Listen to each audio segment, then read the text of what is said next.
जय हिंद साथियों। शुरुआत करते हैं 11 जनवरी 2025 के डेली करंट अफेयर्स एनालिसिस की। शुरुआत करते हैं गवर्नमेंट स्कीम से। तो गवर्नमेंट स्कीम में पहली स्कीम है, गवर्नमेंट ने लॉन्च किया है productivity linked in scheme, productivity linked incentive scheme. किस सेक्टर के लिए? तो स्पेशलिटी स्टील के लिए लॉन्च किया गया है। याद रखना है आपको, डायरेक्टली आपसे क्वेश्चन फ्रेम होगा कि प्रोडक्टिविटी लिंक्ड इन स्कीम किस सेक्टर के लिए अभी हाल में ही लॉन्च की गई थी। तो ये आपके सामने ऑप्शन दे दिए जाएंगे कि पेट्रोलियम प्रोडक्ट्स के लिए, मोबाइल मैन्युफैक्चरिंग के लिए, या डेयरी प्रोडक्ट्स के लिए, मिल्क मैन्युफैक्चरिंग के लिए। कई चीज़ें आपके सामने दी जा सकती हैं। तो आपको याद रखना है कौन से सेक्टर के लिए पीएलआई स्कीम लॉन्च की गई है। तो ये स्पेशलिटी स्टील के लिए लॉन्च की गई है। कब लॉन्च की गई है? तो 6 जनवरी 2025 को ये लॉन्च की गई थी। किसने लॉन्च किया है? तो union minister of steel and heavy industries हैं, एच.डी. देवेगौड़ा कुमारा स्वामी। एच.डी. कुमारा स्वामी जिन्हें, जो कि union minister of steel and heavy industries हैं, इन्होंने पीएलआई स्कीम लॉन्च की है स्पेशलिटी स्टील के लिए। कहाँ से लॉन्च किया है? नई दिल्ली से, विज्ञान भवन नई दिल्ली से। कितना फंड एलोकेट किया गया है इस चीज़ के लिए? तो 6,322 करोड़ फंड्स लॉन्च किए गए हैं, एलोकेट किया गया है स्पेशलिटी स्टील के सेक्टर में पीएलआई स्कीम को एग्जीक्यूट करने के लिए। क्या कार्यकाल होगा, इम्प्लीमेंटेशन पीरियड क्या होगा, क्रियान्वयन समय क्या होगा? तो 5 साल का क्रियान्वयन समय है, 2025-26 से 2029-30 तक। फिजिकल ईयर 25-26 से फिजिकल ईयर 29-30 तक इसको इम्प्लीमेंट किया जाएगा। की हाईलाइट्स देख लेते हैं स्कीम की क्या है। तो स्पेशलिटी स्टील जो है उसको उसके डोमेस्टिक प्रोडक्शन को बढ़ाने के लिए, बूस्ट करने के लिए, डोमेस्टिक प्रोडक्शन को एक्सपैंड करने के लिए 5 प्रोडक्ट कैटेगरीज को इंक्लूड किया गया है। सारी की सारी स्टील नहीं इंक्लूड की गई है, अभी सिर्फ 5 प्रोडक्ट कैटेगरीज इंक्लूड की गई है। ये 5 प्रोडक्ट कैटेगरीज कौन कौन सी हैं? तो पहली है कोटेड या स्टील प्रोडक्ट्स, दूसरी है हाई स्ट्रेंथ या वेयर रेजिस्टेंट स्टील, तीसरी है स्पेशलिटी रेल्स, फोर्थ है alloy steel products and steel wires, और लास्ट में है इलेक्ट्रिकल स्टील। ठीक है, तो ये भी याद रखिएगा कि 5 प्रोडक्ट कैटेगरीज हैं स्पेशलिटी स्टील के अंदर जिनको पीएलआई स्कीम का लाभ मिलेगा। अब इन्वेस्टमेंट थ्रेशोल्ड क्या होगा? तो 3,000 करोड़ का इन्वेस्टमेंट होगा और 50,000 टन की कैपेसिटी क्रिएशन जनरेट की जाएगी। ये बात भी याद रखिएगा। पीएलआई स्कीम की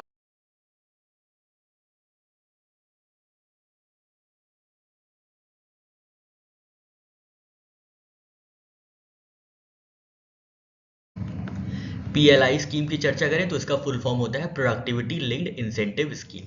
प्रोडक्टिविटी लिंक्ड इंसेंटिव स्कीम कब लॉन्च किया गया था? मार्च 2020 में इसको लॉन्च किया गया था।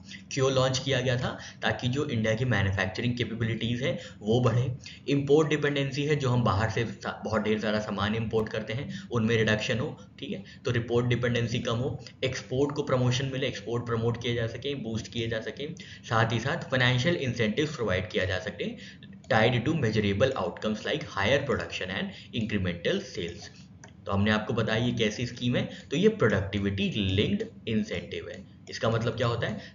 इसका मतलब कोई कंपनी अगर हायर प्रोड्यूस कर रही है, ज़्यादा प्रोडक्शन कर रही है, हायर प्रोडक्शन कर रही है और सेल्स उसकी बढ़ रही है, तो गवर्नमेंट का सपोर्ट उसको अकॉर्डिंगली दिया जाएगा। ठीक, तो ये बात हो गई हमारी पीएलआई स्कीम की। इनिशियली टारगेट इंडस्ट्रीज कौन कौन सी थी? अब बहुत ढेर सारी इंडस्ट्रीज थी, पर शुरुआत में सिर्फ 5-6 इंडस्ट्रीज को ही इंक्लूड किया गया था। तो वो कौन कौन सी थी? सबसे पहले इंक्लूड की गई थी mobile manufacturing and electronic components, pharmaceuticals था, मेडिकल डिवाइस मैन्युफैक्चरिंग थी। उसके बाद this was expanded to 14 sectors. तो आपको याद रखना है कि 14 सेक्टर्स में एक्सपैंड कर दिया गया था, जैसे मोबाइल मैन्युफैक्चरिंग, क्रिटिकल की स्टार्टिंग मटेरियल्स या drug इंटरमीडिएरीज, manufacturing of medical devices, automobiles and auto components, pharmaceutical drugs, specialty steel, telecom and networking products, electronic technology products, white good like AC, LEDs, food product, textile product, high efficiency solar PV modules, advanced chemistry cell battery and drone components। तो कोशिश करिएगा 2-4 बार इन 14 sectors को याद रखने की कोशिश करिएगा। अभी तक खैर कोई एग्जाम में हमारा जहाँ तक मानना है नहीं पूछा गया है, पर आगे आने वाले एग्जाम्स में पूछा जा सकता है। तो आपको याद रखना है कि वो 14 सेक्टर्स कौन कौन से हैं जिनको पीएलआई स्कीम के अंतर्गत इंक्लूड किया गया है। चर्चा करते हैं लीड्स रिपोर्ट की, जो कि one of the most important reports है लॉजिस्टिक्स, जो लॉजिस्टिक्स को मेजर करती है इंडिया में, लॉजिस्टिक्स ईज को। तो तो सबसे पहले चर्चा करते हैं लीड्स क्या होता है, ठीक है। लीड्स क्या होती है, लीड्स का फुल फॉर्म क्या होता है, छोटी छोटी बेसिक डिटेल्स भी हमें ध्यान में रखनी है। ऐसा नहीं है कि सिर्फ आप याद कर लिए कि कौन लीड्स में लीड कर रहा है, कौन पीछे है, कौन आगे है, ये सारी चीज़ें, बेसिक बेसिक डिटेल्स भी ध्यान देना है। तो सबसे पहले हम ये देखेंगे कि लीड्स का फुल फॉर्म क्या होता है। तो ये क्या होता है इसका full form, logistic ease across different states. Logistics ease क्या होती है, मतलब एक सामान को दूसरे जगह ले जाने में कितनी आसानी या कितनी तकलीफ हो रही है, इसको लॉजिस्टिक्स कैसे कहते हैं, ठीक है। एक सामान को दूसरे सामान पे पहुंचाना है, सप्लाई करनी है एक सामान को एक सामान को एक जगह से दूसरी जगह में, तो वो कितनी इजीली हो पा रहा है या कितनी डिफिकल्टी के साथ हो रहा है, इसको कहते हैं logistics ease across different states, ठीक है। इसको कहते हैं लॉजिस्टिक्स ईज। अब जैसे जहाँ पे ज़्यादा ब्रिज बने हैं, ज़्यादा रोड बनी है, ज़्यादा रेलवे कनेक्शंस हैं, रेलवे स्टेशन ज़्यादा हैं, एयरपोर्ट की कनेक्टिविटी है, तो वहाँ पे लॉजिस्टिक ईज ज़्यादा रहती है। अब जैसे हिमालयन स्टेट्स हैं जहाँ पे बहुत ज़्यादा हिमालयन टेरेन होने की वजह से वहाँ पे रेलवे लाइंस नहीं बिछी हुई हैं, रोड बनाने में बहुत डिफिकल्टी होती है, तो ऑब्वियस सी बात है वहाँ पे एक सामान जो है वो एक जगह से दूसरी जगह पहुँचाने में काफ़ी तकलीफ होती है, तो वहाँ पे लॉजिस्टिक्स डिफिकल्ट हो जाती है। तो आशा करते हैं आपको यहाँ पे लॉजिस्टिक्स ईज का मतलब समझ में आ गया होगा। अब देखते हैं कि logistics ease across different state leads report को रिलीज कौन करता है। तो इसको रिलीज करते हैं ministry of commerce and industry. तो ministry of commerce and industry release करती है इस रिपोर्ट को, और अभी इसके मिनिस्टर हैं पीयूष गोयल जी। तो पीयूष गोयल जी ने लीड्स रिपोर्ट को लॉन्च किया है, पब्लिश किया है, रिलीज किया है। पर्पस क्या होता है, तो अभी हमने आपको बताया, लॉजिस्टिक्स परफॉर्मेंस मेजर करना across state and union territories in India. अब लीड फ्रेमवर्क जो है उसमें क्या क्या मेजर किया जाता है, ठीक है, ये तो आपको समझ में आ गया, हमने आपको बेसिक बता दिया कि एक सामान को एक जगह से दूसरी जगह कैसे पहुंचाना है। पर अब इसका फ्रेमवर्क क्या क्या है ये सारी चीज़ें देखते हैं। लॉन्जिविटी कितना टाइम ले रहा है ये देखा जाता है, एफिशिएंसी कितनी एफिशिएंसी है ये देखा जाता है, कितनी इफेक्टिवनेस है, accessibility, accountability and digitalisation of process. तो ये कुछ फ्रेमवर्क हैं जो कि लीड के फ्रेमवर्क से जिनको अडॉप्ट करने की बात कही जा रही है। लीड्स 2024 रिपोर्ट की बात करें तो ये एनुअल असेसमेंट है लॉजिस्टिकल परफॉर्मेंस का। लीड्स लॉन्च किया गया था 2018 में, तो ये बात भी आपको याद रखनी है, बैकग्राउंड नॉलेज है आपके लिए। 2018 से लगातार लीड्स रिपोर्ट पब्लिश की जा रही है, ठीक है, तो ये बात आपको याद रखनी है। की परफॉर्मेंस कैटेगरीज कौन कौन सी हैं, किन किन कैटेगरीज में परफॉर्मेंस को मेजर किया जाता है। तो सबसे पहले लॉजिस्टिकल इंफ्रास्ट्रक्चर, ठीक है। लॉजिस्टिकल इंफ्रास्ट्रक्चर क्या है, हमने आपको बताया, कितनी ब्रिजेस हैं, कितनी रोड्स हैं, कितने एयरपोर्ट कनेक्टिविटी है, कितनी रेलवे कनेक्शंस हैं, ये सारी चीज़ें देखी जाती हैं लॉजिस्टिक्स इंफ्रास्ट्रक्चर में। लॉजिस्टिक्स सर्विसेज में देखा जाता है कितनी जल्दी आपका काम हो रहा है, कितनी जल्दी एक जगह से दूसरी जगह डिलीवर किया जा रहा है, ये सारी चीज़ें लॉजिस्टिक्स सर्विस में देखी जाती हैं। ऑपरेटिंग एंड रेगुलेटरी एनवायरनमेंट, कैसी ऑपरेटिंग एनवायरनमेंट है वहाँ पे, टोल टैक्स हो गया, ये टैक्स हो गया, वो टैक्स हो गया, या कैसे लग रहा है, कितना एफिशिएंट है टोल सर्विसेज, ये सारी चीज़ें ऑपरेटिंग एंड रेगुलेटरी एनवायरनमेंट में देखी जाती हैं। और सस्टेनेबल लॉजिस्टिक्स, ये अभी हाल में ही ऐड हुआ है, तो ये बात बहुत इंपॉर्टेंट है, याद रखेगा कि कौन सी नई परफॉर्मेंस कैटेगरी इंक्लूड की गई है लीड्स रिपोर्ट में। तो इसका नाम है सस्टेनेबल लॉजिस्टिक्स, जो कि अभी ऐड हुई है 2024 में, ठीक है। तो ये बात याद रखिएगा, इसको आप स्टार मार्क कर लीजिए, क्योंकि डायरेक्टली आपको यही चार ऑप्शन दिए जाएंगे और आपसे पूछा जाएगा इनमें से लेटेस्ट एंट्रेंट कौन है, लेटेस्ट एडिशन क्या है, किस परफॉर्मेंस कैटेगरी का लेटेस्ट एडिशन हुआ है। तो आपको याद रखना है सस्टेनेबल लॉजिस्टिक्स का। अब किन किन कैटेगरीज में स्टेट्स को बांटा गया है मेजरमेंट करने के लिए, तो कोस्टल ग्रुप का एक पार्ट बना है। अब ऐसे अलग अलग पूरी इंडिया को ऐसे ही मेजर किया जाएगा तो अच्छे से समझ में नहीं आएगा, तो इसलिए क्या किया गया है, एक जोग्राफिकल एरिया को एक ग्रुप में डिवाइड कर दिया गया है। जैसे कोस्टल ग्रुप है तो वो जो ग्रुप है जिनमें कोस्ट लाइन होती है, ठीक है, जिनका जो है सी से लगाव है या सी से बॉर्डर वो शेयर करती है, सी से या कोई वाटर बॉडी से। लैंड लॉक ग्रुप वो हैं जिनके इर्द गिर्द लैंड ही लैंड है, दूसरे स्टेट्स हैं पर उनके जो बॉर्डर्स हैं या उनके पास कोई कोस्ट लाइन नहीं है, तो वो लैंडलॉक्ड ग्रुप हो गए। फिर एक नॉर्थ ईस्ट ग्रुप हो गया पूरा, ठीक है, तो ये देखिए एक अलग ज्योग्राफी की हो गई, लैंडलॉक्ड ग्रुप की अलग ज्योग्राफी हो गई, और यूनियन टेरिटरी ग्रुप की अलग ज्योग्राफी हो गई। तो इसके लिए ज्योग्राफिकल कैटेगरीज को भी डिवाइड कर दिया गया है। परफॉर्मेंस कैटेगरीज कौन कौन सी हैं, तो इसमें से अचीवर्स हैं, फास्ट मूवर्स हैं और एस्पायरर्स हैं। अचीवर्स कौन से होते हैं, अब नाम से ही समझ में आ रहा है, अचीवर्स वो होते हैं जो हाई अचीव करते हैं। तो हाई अचीव का कितना परसेंट है, 90%। जो लॉजिस्टिक्स लीड्स रिपोर्ट में 90% या उससे ज़्यादा अचीव करते हैं उनको अचीवर्स बोला जाता है। फिर नेक्स्ट पे आते हैं फास्ट मूवर्स, जो 80 से 90% के बीच में रहते हैं। और उसके बाद है एस्पायरर्स, जो 80% के बिलो स्कोर करते हैं।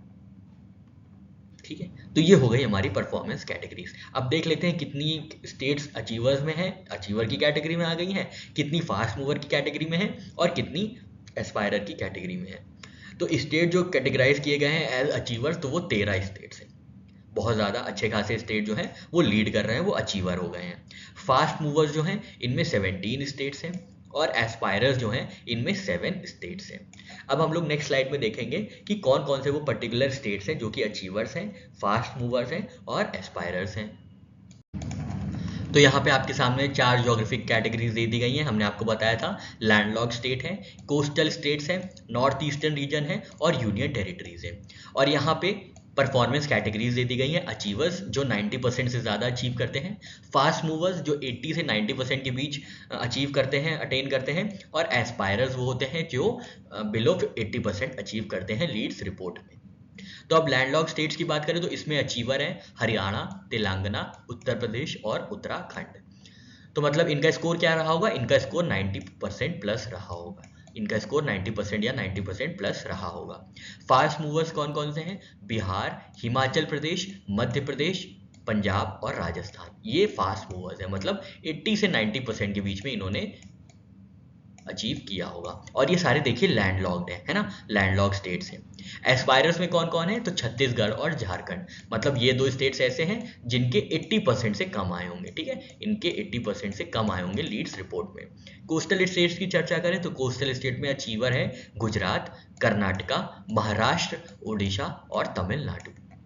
फास्ट मूवर्स की बात करें कोस्टल स्टेट्स में तो आंध्र प्रदेश और गोवा फास्ट मूवर्स में है, और एस्पायरर में एक ही है, वेस्ट बंगाल। फिर नॉर्थ ईस्टर्न रीजन की बात करें तो नॉर्थ ईस्टर्न रीजन में असम और अरुणाचल प्रदेश अचीवर पे हैं, अचीवर कैटेगरी में आते हैं। फास्ट मूवर की कैटेगरी में नॉर्थ ईस्टर्न रीजन में है मेघालय, मिजोरम, नागालैंड, सिक्किम और त्रिपुरा। और एस्पायरर में है मणिपुर।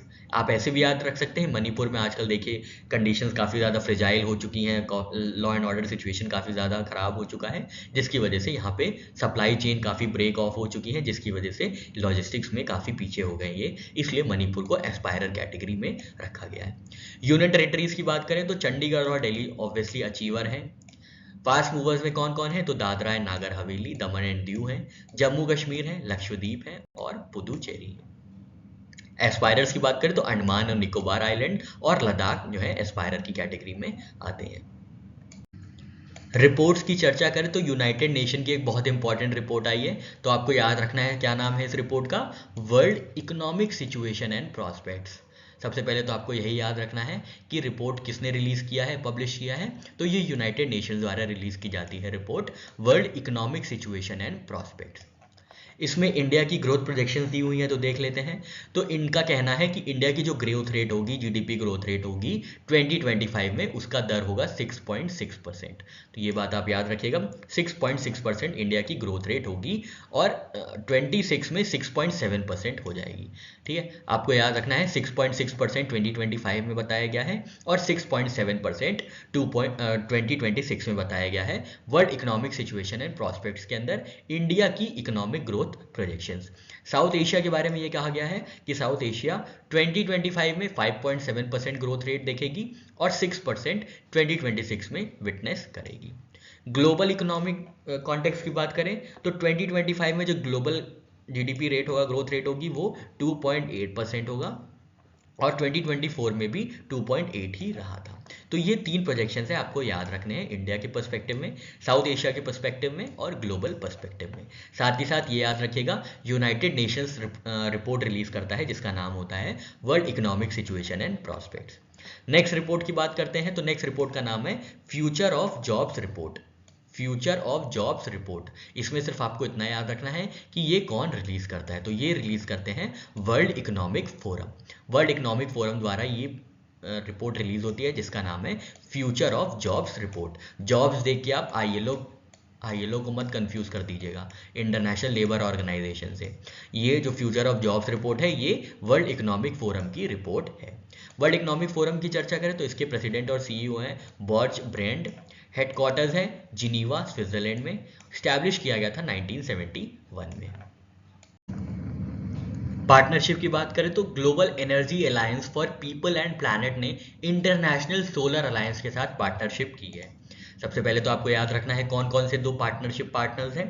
तो पहली है global energy alliance for people and planet. Global energy alliance for people and planet ने इंटरनेशनल सोलर अलायंस के साथ पार्टनरशिप की है। किस चीज़ के लिए? टू प्रमोट या एडवांस इंडिया की रिन्यूएबल एनर्जी सेक्टर को प्रमोट करने के लिए ये पार्टनरशिप हुई है। तो ध्यान देना है आपको किसके किसके बीच पार्टनरशिप हुई है। International solar alliance and global energy alliance for people and planet के बीच पार्टनरशिप हुई है। किस चीज़ के लिए? इंडिया के रिन्यूएबल एनर्जी सेक्टर को प्रमोट करने के लिए। कब लॉन्च किया गया था ये, कब पार्टनरशिप साइन हुई थी? तो 7 जनवरी 2025 को ये साइन अप हुई थी। पार्टनरशिप के इनिशिएटिव्स क्या क्या हैं और डिटेल्स क्या क्या हैं? तो सबसे पहले है इसमें multi donor trust fund launch किया गया है। तो GEAPP ने साइन किया है ISA का multi donor trust fund to raise $100 million for solar energy projects in India. तो ISA का MDTF है, मल्टी डोनर ट्रस्ट फंड है। इसमें क्या होगा? ग्लोबल एनर्जी अलायंस जो है रेज करेगा $100 मिलियन और इसके $100 मिलियन का यूज कहाँ होगा? सोलर एनर्जी प्रोजेक्ट्स को प्रमोट करने में। कहाँ के सोलर एनर्जी प्रोजेक्ट्स को प्रमोट करने में? तो इंडिया के सोलर एनर्जी प्रोजेक्ट्स को प्रमोट करने के लिए $100 मिलियन रेज किए जाएंगे मल्टी डोनर ट्रस्ट फंड के अंतर्गत। और ये कौन करेगा? ये करेगा global energy alliance for people and planet. Next जो पार्टनरशिप हुई है उसका नाम है डुएट। ये क्या करेगा? ये मॉडर्नाइज करेगा इंडिया का grid system with digital database of assets. तो ये क्या करेगा? ये इंडिया के ग्रिड सिस्टम है उनको मॉडर्नाइज करेगा और एक डिजिटल डेटाबेस सेटअप करेगा एसेट्स के लिए। और थर्ड है एंटाइस 2.0। ये क्या है? ये एक प्लेटफॉर्म है क्लीन एनर्जी स्टार्टअप्स को प्रमोट करने के लिए। इसके अंतर्गत क्या होगा? जो भी स्टार्टअप्स क्लीन एनर्जी की दिशा में काम कर रहे हैं उनको फंडिंग दी जाएगी, मार्केट एक्सेसिबिलिटी बढ़ाई जाएगी और मेंटरशिप प्रोवाइड की जाएगी। गोल क्या है? तो ये गोल है इनका कि 500 गीगावाट रिन्यूएबल एनर्जी कैपेसिटी को करना बाय 2030। इंडिया को रीच करना है 500 gigawatt of renewable energy capacity by 2030। इसको ध्यान में रखते हुए global energy alliance for people and planet ने इंटरनेशनल सोलर अलायंस के साथ पार्टनरशिप की है। चर्चा कर लेते हैं global energy alliance for people and planet की। तो ये लॉन्च किया गया था रॉकफेलर फाउंडेशन द्वारा COP26 2021 में। ये बात याद रखिएगा। और ये फोकस कहाँ है इनका? तो इनका फोकस है रिन्यूएबल एनर्जी में, ग्रीन ग्रिड्स में एंड ग्रीन इकोनॉमी में। ये कौन कौन सी कंट्रीज को सपोर्ट करते हैं? तो ये इंडिया ऐसी पहली कंट्री नहीं है जिनको global energy alliance for people and planet ने सपोर्ट किया है। इनका काम 7 अदर कंट्रीज में है। कौन कौन सी? Congo, Ethiopia, India, Indonesia, Nigeria, South Africa और वियतनाम। CEO की बात करें तो CEO है वॉन्चुंग ओम और हेडक्वार्टर्स है न्यूयॉर्क USA।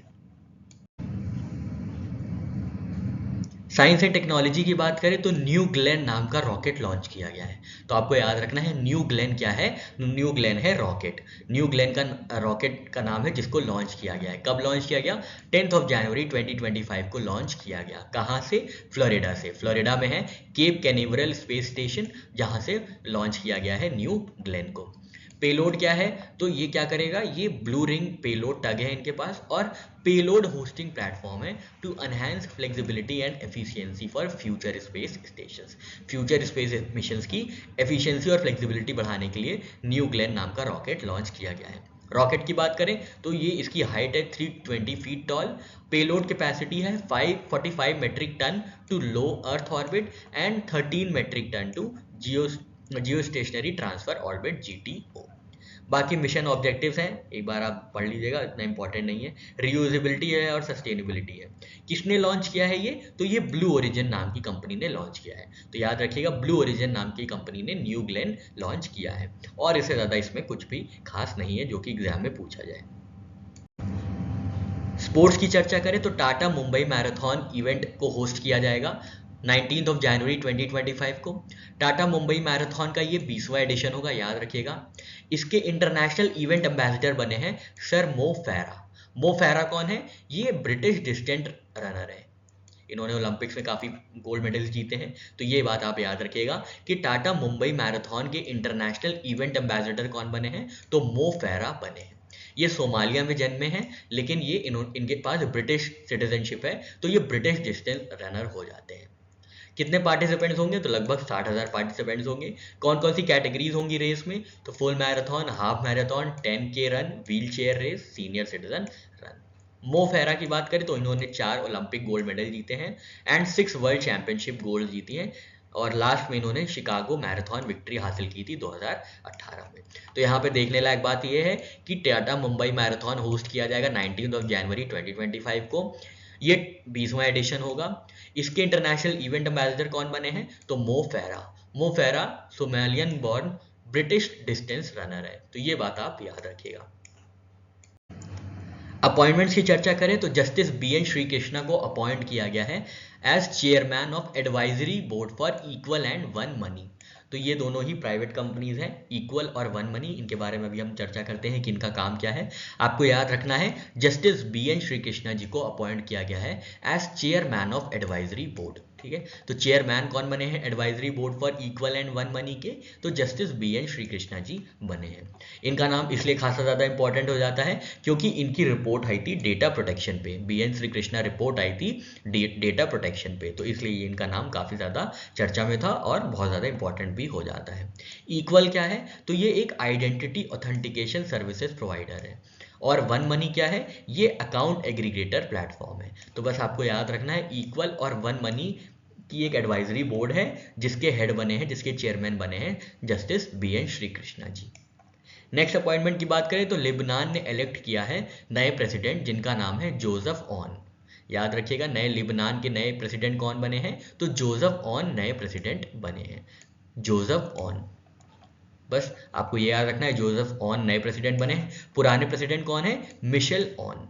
मिशेल ऑन जो है पुराने प्रेसिडेंट रहे हैं जिनका टर्म एंड हुआ था अक्टूबर 2022 में। उसके बाद वहाँ पे पॉलिटिकल वैक्यूम थी और अब नए प्रेसिडेंट का इलेक्शन हुआ था जिसमें जनरल जोसेफ ऑन को जनरल ऑन जो है प्रेसिडेंट इलेक्ट हुए हैं। तो आपको ये बात याद रखनी है जनरल जोसेफ ऑन कहाँ के नए प्रेसिडेंट होंगे, तो लिबनान के नए प्रेसिडेंट होंगे।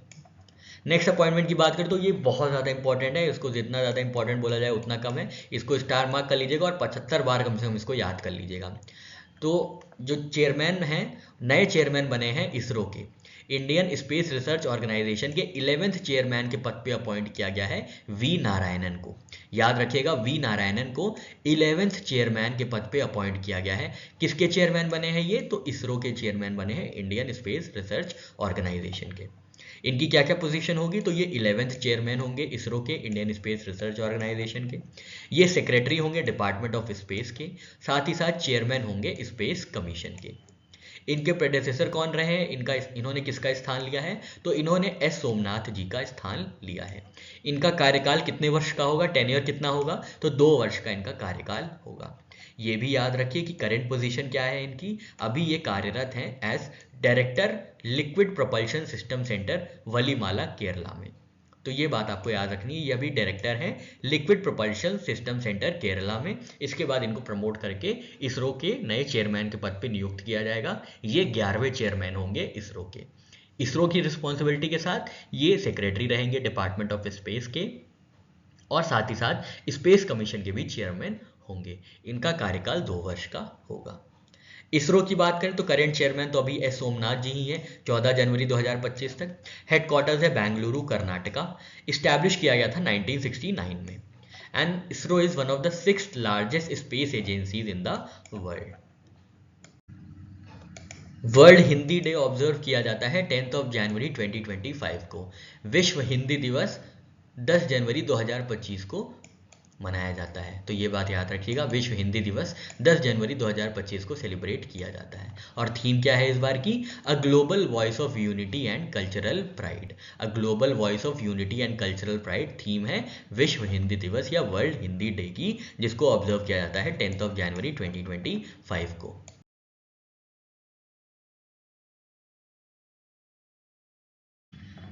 स्टेट्स की बात करें तो पार्थ योजना लॉन्च की गई है मध्य प्रदेश में, आपको याद रखना है मध्य प्रदेश में पार्थ योजना लॉन्च की गई है। एमपीपीसीएस वाले कोई भी भाई बहन देख रहे हैं तो बहुत ध्यान से देखिएगा, इंपॉर्टेंट इन्फॉर्मेशन इसमें इंक्लूड की गई हैं। तो सबसे पहले आपको याद रखना है पार्थ योजना किससे संबंधित है। तो सबसे पहले क्या देखेंगे, पार्थ योजना कहाँ से संबंधित है। तो पार्थ योजना कहाँ की स्कीम है, पार्थ योजना है मध्य प्रदेश की स्कीम।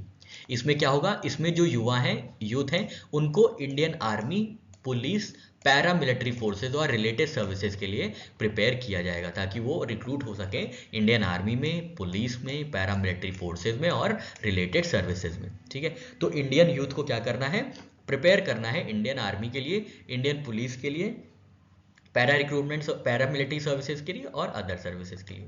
इसमें क्या क्या होगा, इसमें ट्रेनिंग पे फोकस किया जाएगा, जैसे फिजिकल एफिशिएंसी, रिटन एग्जामिनेशन के बारे में बताया जाएगा, पर्सनालिटी डेवलपमेंट में भागीदारी की जाएगी, बूस्टअप किया जाएगा। Training will be conducted at divisional levels, तो याद रखिएगा डिविजनल लेवल पे ट्रेनिंग कंडक्ट की जाएगी। साथ ही साथ district sport and youth welfare officers will operate training centres, तो इनके लिए जो ट्रेनिंग सेंटर्स ऑपरेट किए जाएंगे वो district sport and youth welfare officers द्वारा किए जाएंगे। एलिजिबिलिटी क्राइटेरिया क्या होगा ट्रेनर्स का, तो उनकी फिजिकल ट्रेनिंग होगी, साथ ही साथ उनको BP-ED मतलब बैचलर ऑफ फिजिकल एजुकेशन में डिप्लोमा या स्टेट लेवल एथलेटिक एक्सपीरियंस होना चाहिए। उनका रिटन टेस्ट होगा और पर्सनैलिटी डेवलपमेंट में जज किया जाएगा।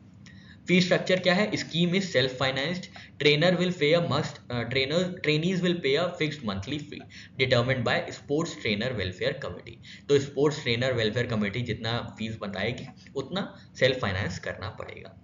इसके लिए MPYP पोर्टल भी डेवलप किया गया है, मध्य प्रदेश यूथ पोर्टल, जिसमें स्किल डेवलपमेंट प्रोग्राम भी होगा, करियर गाइडेंस होगा और एम्प्लॉयमेंट अपॉर्चुनिटीज के बारे में बताया जाएगा। तो याद रखना है आपको, पार्थ योजना कहाँ की इनिशिएटिव है, तो ये मध्य प्रदेश की इनिशिएटिव है। नेक्स्ट स्टेट की बात करें तो यूपी ने MOU साइन किया है गूगल क्लाउड के साथ। गूगल के साथ यूपी ने MOU साइन किया है, किस चीज के लिए, open network for agriculture system develop करने के लिए। तो UPONA लॉन्च किया गया। तो याद रखना है आपको UPONA क्या है, तो Uttar Pradesh open network for agriculture. इससे संबंधित MOU साइन किया गया है UP chief secretary Manoj Kumar Singh ji द्वारा और Google cloud vice president Anil Bhansali ji द्वारा। इसमें क्या होगा, इसमें डिजिटल पब्लिक इंफ्रास्ट्रक्चर डेवलप किए जाएंगे जो कि किसानों का सशक्तिकरण करेंगे, किसानों को एम्पावर करेंगे, उनको एडवाइजरी सर्विसेज दी जाएंगी, उनको क्रेडिट दिया जाएगा, उनको मॉडल टूल्स के बारे में बताया जाएगा, मैकेनाइजेशन सपोर्ट दिया जाएगा, उनके लिए मार्केट कनेक्टिविटी स्ट्रॉन्ग की जाएगी। कौन कौन सी टेक्नोलॉजीज यूज होंगी, तो जेमिनी AI यूज होगा जो कि गूगल का AI पार्टनर है, AI टेक्नोलॉजी है, और बीकन टेक्नोलॉजी, ये पूरा जो इनिशिएटिव है उसको पावर करेंगी। Weathering stations across tehsil will provide real time weather data, साथ ही साथ वेदर स्टेशंस हर तहसील में लगाए जाएंगे जिससे रियल टाइम वेदर डेटा पता चल पाए। And platform will offer micro climate मतलब लोकल क्लाइमेट बताएंगे और मार्केट प्राइस अपडेट बताते रहेंगे टू एनहांस डिसीजन मेकिंग। तो ये जो पूरा पोर्टल होगा उसमें माइक्रो क्लाइमेट के बारे में बताया जाएगा, मार्केट प्राइस के बारे में बताया जाएगा, कितना दाम किस चीज़ का चल रहा है, ताकि एनहांस डिसीजन मेकिंग हो सके। बेनिफिट टू फार्मर्स अभी हमने देखा, एडवाइजरी सर्विसेज दी जाएंगी, क्रेडिट दिया जाएगा, फाइनेंशियल सपोर्ट दिया जाएगा, मैकेनाइजेशन सपोर्ट दिया जाएगा, मार्केट कनेक्टिविटी स्ट्रॉन्ग की जाएगी, रियल टाइम डेटा वेदर में दिया जाएगा, माइक्रो क्लाइमेट्स और मार्केट ट्रेंड्स के बारे में भी बताया जाएगा। ये इंडिया का पहला राज्य है जिन्होंने स्टेट लेवल इनिशिएटिव लॉन्च किया है using AI to digitalise agricultural ecosystem. ठीक है, तो ये बात बहुत इंपॉर्टेंट है, याद रखिएगा, पहला ऐसा यूपी ऐसा राज्य बना है जो कि AI को लेवरेज करेगा, आर्टिफिशियल इंटेलिजेंस की पावर को लेवरेज करेगा एग्रीकल्चरल सिस्टम को डिजिटलाइज करने में और स्ट्रॉन्ग बनाने में। से क्या होगा, फार्मर की इनकम डबल हो जाएगी। ऐप का नाम है स्नैक, तो स्नैक नाम का नया ऐप लॉन्च किया गया है, स्नैक। याद रखिएगा, स्नैक नाम का ऐप नया लॉन्च किया गया है। किसने लॉन्च किया है, तो स्विगी ने लॉन्च किया है। कहाँ पे, सिलेक्ट बेंगलुरु एरियाज में, बेंगलुरु के कुछ सिलेक्टेड एरियाज में लॉन्च किया गया है। तो ये 15 मिनट डिलीवरी है स्नैक्स की, बेवरेज की और मील्स की। आपको चाय चाहिए, कॉफ़ी चाहिए, सैंडविच चाहिए, अंडे चाहिए और भी कोई मील चाहिए जो स्नैक टाइप की मील होगी, उनकी 15 मिनट में डिलीवरी हो जाएगी आपके घर पे। तो इस ऐप का नाम है स्नैक, इसको डेवलप किया गया है स्विगी द्वारा। तो हल्का सा बस याद रखिएगा कि स्नैक ऐप किसने डेवलप किया है, स्विगी ने। किस चीज़ के लिए, 15 minute delivery of snacks, beverages and meals के लिए। इसमें इंडस्ट्री कंपटीशन ऑलरेडी है। ब्लिंकिट का बिस्ट्रो है जो कि ऑफर करता है 10 minute deliveries. Zomato also offers 15 minute delivery feature in select cities. Zepto है जिन्होंने जेप्टो कैफे लॉन्च किया है फॉर 10 मिनट डिलीवरी। और मैजिक पिन है, magic now offers 15 minute delivery. तो ये आजकल 10-15 मिनट वाली डिलीवरीज के मार्केट मॉडल काफ़ी ज़्यादा सामने आ रहे हैं। तो आपको याद रखना है, स्नैक जो है ये ऐप है जिसको स्विगी ने डेवलप किया है।